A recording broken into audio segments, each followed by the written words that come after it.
of this kind of chaos, including this afternoon at the White House when Donald Trump was told, quote, "We'll see you in court." Now, I'm sure he's heard those exact words said to his face during his time as businessman Donald Trump. But think of it. The president of the United States told by someone inside the White House, "We'll see you in court."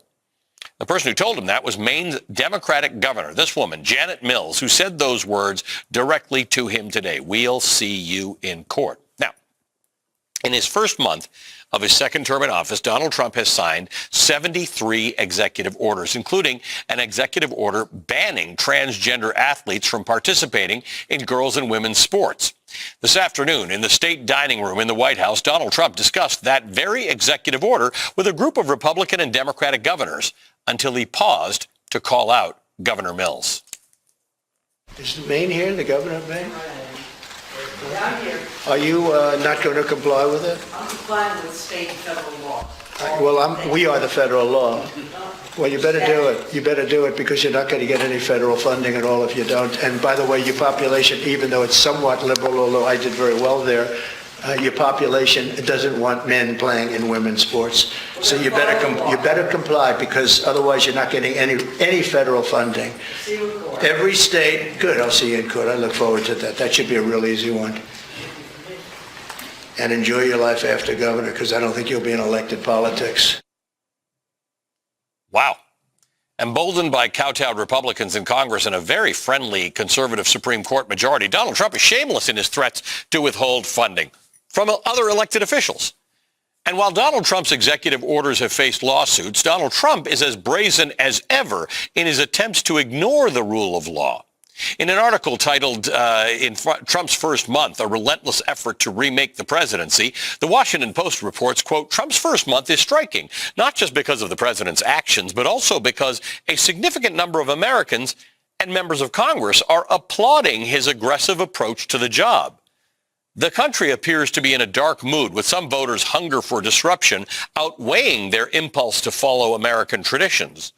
What makes this moment particularly dangerous for those who care about our constitutional system is that Donald Trump believes he has a mandate to act this way," said Timothy Naftali, a historian at Columbia University School for International and Public Affairs, end quote. The Washington Post continues, quote, "Trump's unconventional actions have been numerous and varied, but they all reflect his belief that Congress has no business telling him how to run the executive branch. He said about slashing the federal workforce with little regard to the myriad laws aimed at protecting it," end quote. Donald Trump addressed another one of those unconventional actions today.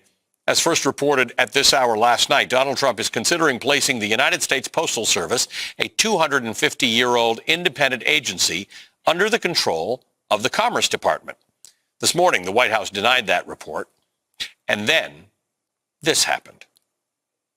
There are reports that you were considering merging the United States Postal Service with the Commerce Department. Can you elaborate on if this is something you're considering? Well, we want to have a post office that works well and doesn't lose massive amounts of money. And we're thinking about doing that, and it'll be a form of a merger.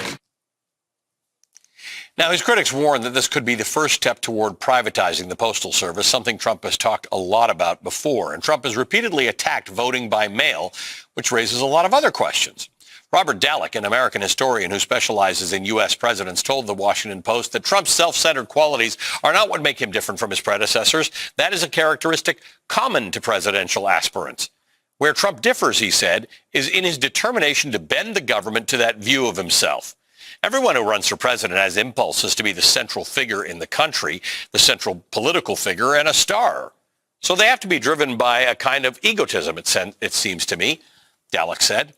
What sets Trump apart is how far he may be willing to go in centralizing authority. Does he know the limits of his power? End quote. Does he know the limits of his power? And do the billionaires who surround him know the limits of their power? Donald Trump was surrounded by some of the world's wealthiest people at his inauguration, days after former President Biden warned of an oligarchy taking shape in America. So are we witnessing the rise of oligarchy in the United States? The former Labor Secretary Robert Reich seems to think so in an article written for The Guardian after Donald Trump lied about Ukraine being responsible for Russia's invasion and J.D. Vance criticized European leaders in his Munich speech. Robert Reich wrote, quote, "Since the end of the Second World War, liberal democracies have stuck together. Led by the U.S., on the opposite side have been the authoritarian states, led mainly by the Soviet Union, followed after the demise of the Soviet Union by Russia and China. But all this is rapidly changing.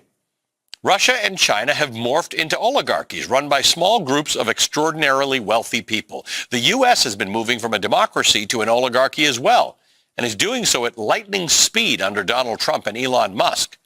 The Trump-Vance-Musk regime is not only undermining democracy in the U.S., it's also laying the foundation for undermining democracies around the world. It is making the world safe for oligarchy."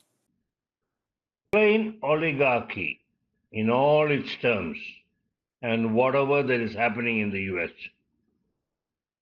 Yeah, a lot of people argue that the U.S. has oligarchic tendencies, even though it's officially a democracy. Wealthy individuals, big corporations, and political elites have a huge influence on policies, elections, and legislation. Campaign financing, corporate lobbying, and the revolving door between government and big business all contribute to this. For example, billionaires and special interest groups donate massive amounts to political campaigns, shaping who gets elected and what policies they push.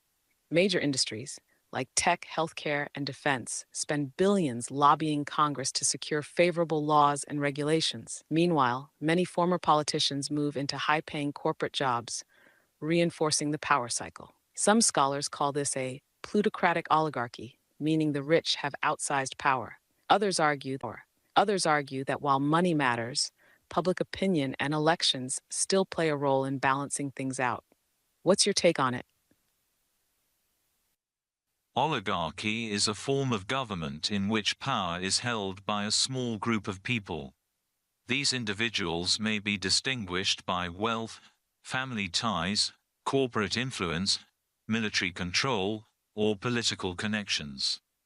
Types of oligarchy: aristocratic oligarchy, power is held by the nobility or a privileged class.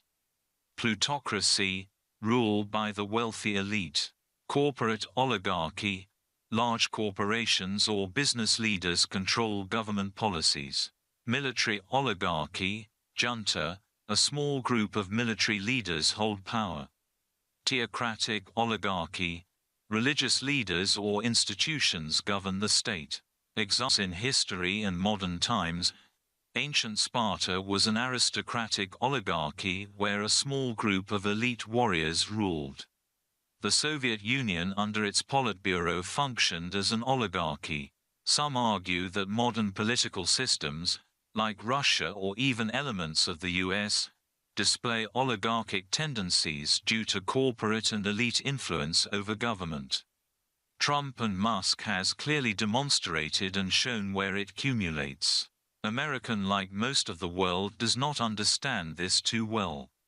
Senator Bernie Sanders has been preaching this for a decade now. We are witnessing and have the chance to see that roll out in real terms in the US now. Keep track, but pay attention to every detail.